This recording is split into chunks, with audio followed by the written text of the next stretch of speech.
You are now finished with the charging station for the time being. Now it's time to lay the wires so that the mower doesn't fall into the pond or take off on its own or the like, and so that it can always find its station. There is a boundary and guide wire as well as fastening pegs. Stake out the mowing area with the boundary wire. As soon as the mower comes close to the wire, it gets a signal from it. Then it turns and continues mowing in another direction. The other wire, the guide wire, shows the robot the way to the charging station when the battery is empty. However, the guide wire can be used to specifically guide the robot into certain areas in the garden. Before you really get started laying the wire, there's something quite important. The guide and boundary wires have to be connected at a location at the other end of the garden. In my case, it will be here. The boundary wire comes first. Start with the charging station. Secure it with 50 centimeters of additional wire, so that everything fits at the end.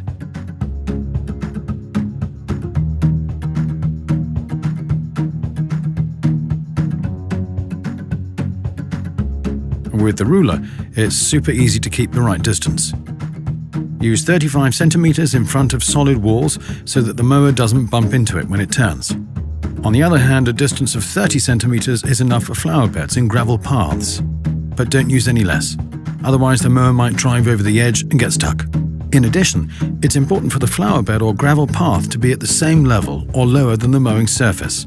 Otherwise, the blades may be damaged. 10 centimeters is sufficient for paths or flagstones and so on. You see, the mower currently turns around on the path and cuts the grass right to the edge. If the path or flagstones are actually placed in the grass, then you can simply let the robot drive over it. Once again, keep 35 centimeters away from the pond and also protect it with a 15 centimeter high barrier.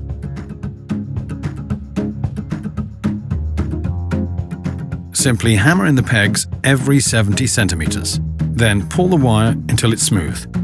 Secure the wire additionally on the uneven places. The wire really has to lie directly and flat on the ground so that the mower doesn't break anything when it drives over it. You can also bury the wire up to 20 centimeters deep in the ground. In any case, the grass will soon grow over it. Also surround individual obstacles. When laying the wire to an obstacle, don't hammer in the peg completely. That way, you can secure the wire with the same peg on the return path. Oh yeah, when going around an obstacle, start with the side from where the wire comes. This is important so that the wire is not crossed over. That shouldn't happen under any circumstances, otherwise there will be trouble later on. Use the same pegs on the return path. The start and the end of the circle should be as close as possible to each other. Then the signals from the wire cancel each other out. Otherwise, the mower would perceive the wire at the position as a boundary and not mow over it.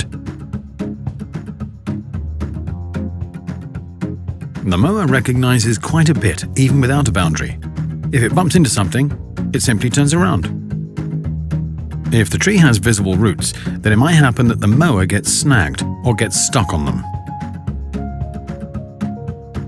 At the end, at the place where you plan to connect the boundary and guide wires, there is one thing you shouldn't forget.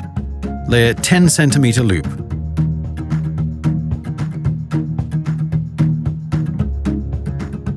Leave around 50 centimeters of extra wire at the charging station for the connection.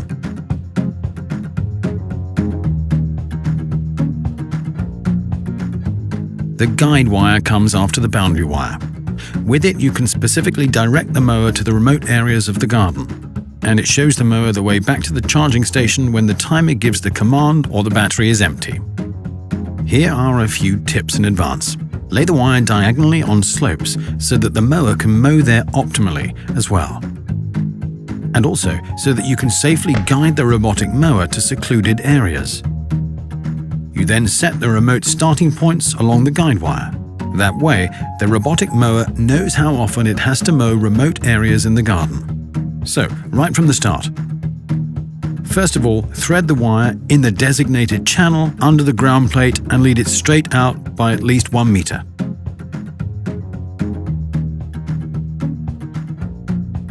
Then lay it using the pegs to the planned connection point with the boundary wire. At places where it is narrow and the mower orientates itself by the guide wire when passing through, make sure that the guide wire is 20 centimeters away from the boundary wire on the left when looking from the charging station, and at least 40 centimeters on the right. On the right, however, the more the better.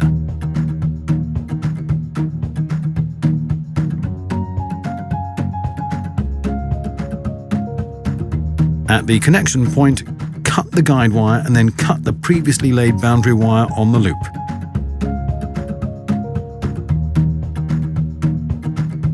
Then connect the ends of the 3 wires in the white-blue coupler.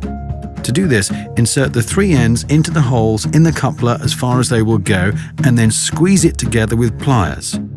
It's important to squeeze the coupler together here very tightly, otherwise the connection might not be made. The charging station would then start flashing. By the way, the coupler is filled with grease to make it weatherproof. Finally, secure everything with pegs. By the way, there are many possible examples in the operator's manual for garden shapes with corresponding instructions and tips for the installation.